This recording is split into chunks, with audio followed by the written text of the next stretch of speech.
माझ्याच बाबतीत वाईट का होतंय हा विचार सतत डोकावत असतो ना.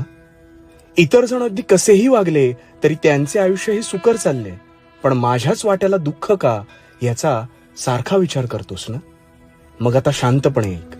यापुढे हा त्रास तुला सतावणार नाही. मुळात तुला वाटतंय तसं नाहीये. जोपर्यंत आपण दुसऱ्याचे कपडे परिधान करत नाही तोपर्यंत आपल्याला ते सैल बसतायत का घट्ट होतात याचा अंदाज बांधता येत नाही. अगदी काहीसं तसंच आहे. प्रत्येकाच्या कर्मानुसार त्याच्या आयुष्याचा फेरा चालतो, पण तुला दिसताना त्याचं जीवन हे सुकर दिसत असतं.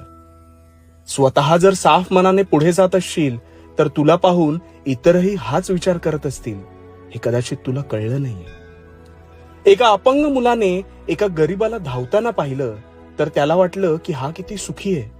तसेच त्याच गरीब मुलाने अपंग मुलाला पाहिलं तर त्याला वाटलं